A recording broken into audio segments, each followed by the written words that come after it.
Greetings, ladies and gentlemen. This is Analysis Daily's first award video for the top 10 analysts and or reviewers in the community. I would like to address something right now. Ideally, I understand why I may or may not be the best guy to be doing this. So naturally, if anyone else would like to contribute, assist, or lend your hand in the future, it would be deeply appreciated. If any of my math is off next time, I would love your help. This top 10, and yes, it's a top 10 this time that you people voted on, and for the most part, many of you managed to get the rules right. But just to clear up any confusion, one of you voted for 3 Drowning in Horseshoes, 2 Horseshoe Heaven, and 1 Manchild Incorporated. Now, whether this was a joke or not, I wanted to clear up one thing. You can vote for the same person more than once if they have a second channel, and that content is still qualifies as Brony analysis or review, and is within the current time frame set for that top 10. The problem here is Drowning in Horseshoes and Manchild Unlimited is the same channel. Additionally, Give and Take, who seemingly was fucking around, voted on multiple accounts, all stealthily tagged Give and Take. Here's a free plug for Hypocrite to prove I'm a good sport.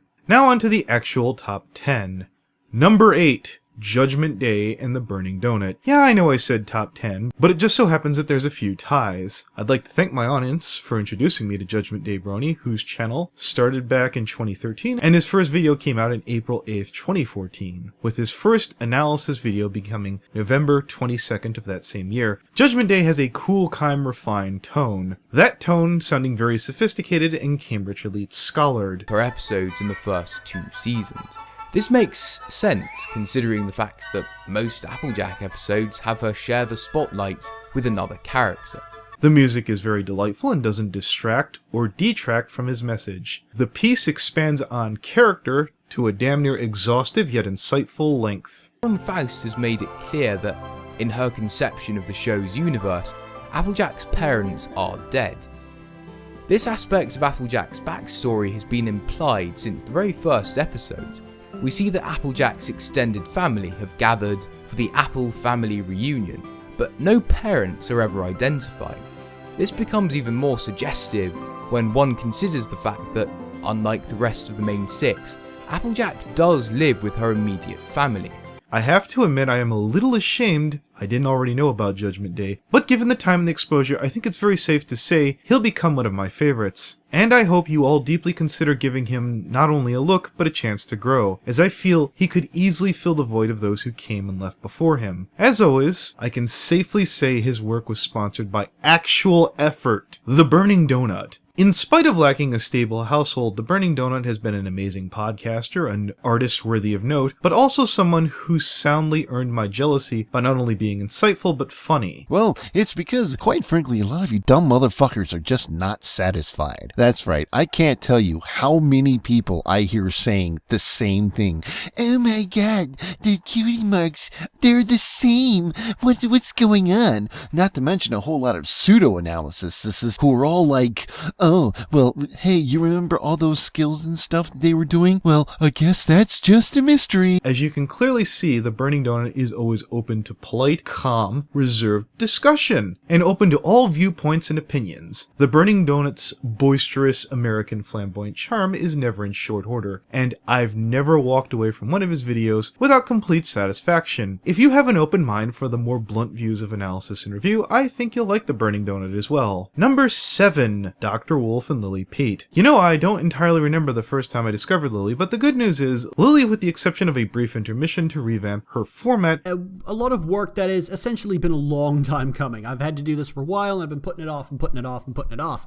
Essentially, both In a Minute and Glass of Water are getting a big revamp. First of all, I'm reconfiguring all of my assets to work in 1080p. Has shown a great care about the content she puts out. Again, sometimes that message can be blunt, but it has a very sincere feel to it. Lily treats the medium as a product more than an art form, and the best way I can defend that stance is simply this. If you bought a video game and got an amazing product, would you be upset? Is the comedy funny? I'll even take this shameless display before DHX can get me to care about this loathsome little toe. Do I feel challenged on occasion? Redemption is one I find to be the most perplexing. I'm a big fan of sympathetic villains. I like the hero's fall a lot more than the hero's journey. I like the idea of a character being a villain in name only on the basis of something that is easily malleable, like nationality or your lineage. Now, Lily may hesitate to introduce herself as part of the fandom, something I may have regretfully contributed to, which is a shame. I feel that you guys have enriched my life, but I will respect the content creator's wishes to remain at a comfortable distance. I would encourage you to do the same. After all, I doubt we could afford to lose anyone else. As always, with anyone with strong opinions and convictions, I would encourage you to remain patient. You might find something you really like. Oh, that's right, another tie. As you can clearly see, I didn't cook the books here. So professionally speaking, let's comment on Dr. Wolf's breakneck release schedule. His ability to bring people together, and as well as Dr. Wolf's will and drive to speak publicly that would easily make your average extrovert look like an introvert. Dr. Wolf is someone who definitely makes the most of our community, and has shown on occasion to work with even the most substandard of content creators. Should you choose to subscribe to Dr. Wolf's channel, I assure you, you will not languish for months without new content, which is more than I can say for 90% of the analysis and the review community in Season 5. Speaking of which, number 6, Golden Fox. Goldie's been here for almost as long as Lauren Faust, with a great sense of humor and a What the fuck is that? breathtaking intro and the willingness to work with his peers and friends that embodies the overall spirit of the community. I must admit I was concerned with Goldie's more reserved direction in Season 5, but it began to grow on me. And the ability to try new things is always welcome. When we don't learn to grow, we ultimately fade away and burn out. I'm glad to see Golden Fox continues to learn and improve, and still enjoy what he does. I know I enjoy his work, and if given the chance, I think you will as well. Number 5, Brawny Buck. As cuddly as a cactus. I wouldn't change Brawny for the world. You wouldn't think stubborn, stuffy, and conservative would equal funny. But before Silver Quill was a thing, Brawny was maiming himself, his guests, all the while taking the time to squeeze something insightful out. But when motivations like this are born from contempt instead of understanding, then the actions that follow this line of thinking can only serve to bring others down.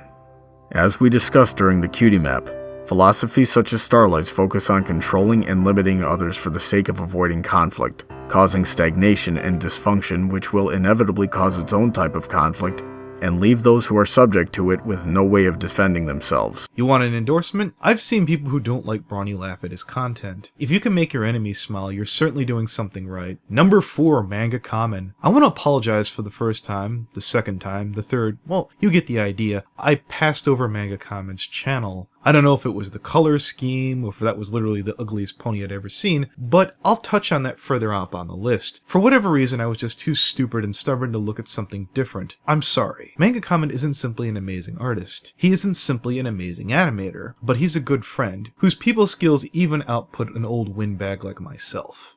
So, what do Japanese demons have to do with My Little Pony? Well, don't get too hung on by the name, but first a little history. The trope is based off the folklore of Japanese ogres, which according to scrolls and material of the like, came in 2 primary colors. Suck it, blue! I mean red! Suck it, blue! Damn, red!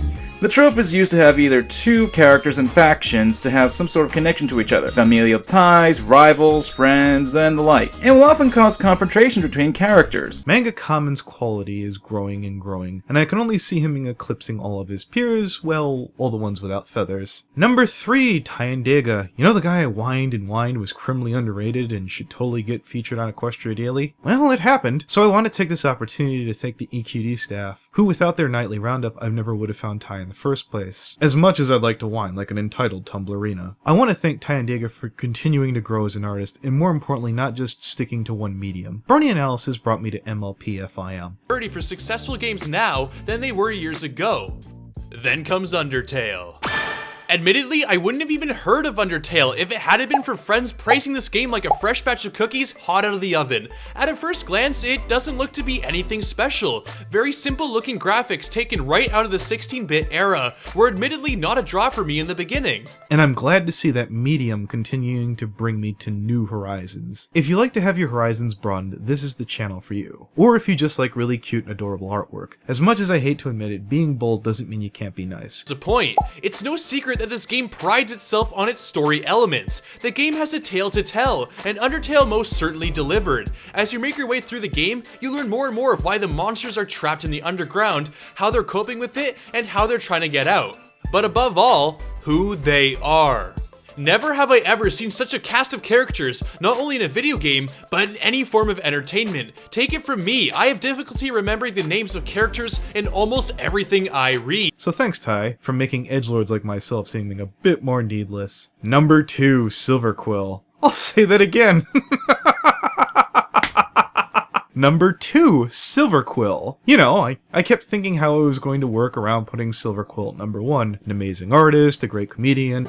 If it can be punctured, broken, shattered, divided, teleported, mutilated, or otherwise inconvenienced, I have experienced it. But what's this? More talk of continuity? Twilight looking for clues to the mysterious sprouting box? A mysterious dark figure? Are we actually looking at a season-long arc, complete with a recurring villain? A great analyst, whether he wants to admit it or not, something his critics will even admit he's entirely capable of. I've lost count the number of times I've sat down with past analysis on how fast he'll give up ground and relent. Of course he's a good analyst, but ...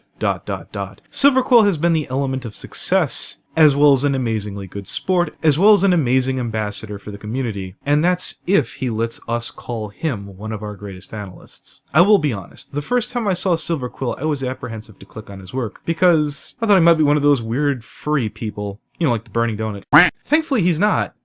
That's joke. Number 1, Keychi Fim. Who the buck?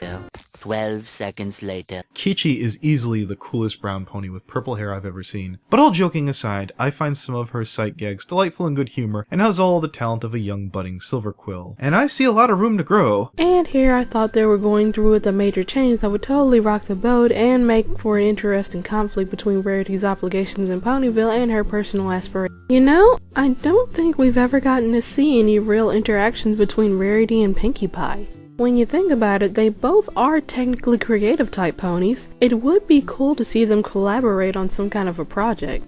The points are valid, the editing is fine, but I do feel, and naturally this is just my opinion, Miss Keychi could stand to project her emotion a bit more in her tone. Her earliest video was 5 months ago, and I can clearly see her friends are a tight-knit, devout group that clearly has her back and support. It appears Keychi was able to embody that most symbolic of friendships. I've spoken to this content creator at length, and naturally I'll be glad to provide her, if she should desire, her own Queen of Limbo. I would hope that she sees this first place not as an end, but merely a beginning. A beginning in a year from now that she'll be able to look back on fondly on how much she's grown. I hope you all had a good time. Again, this is a very much a growing experience for me and this channel. In the comments, do leave suggestions for the next 10 you'd like to see in the next video. The 2 art pieces are from Yiffle as well as Grey Cat, and there will be links to them in the top of the description. As always, if anyone has the talent to help, please speak up. I could use the help in the community. Thank you, and I hope to hear from you soon.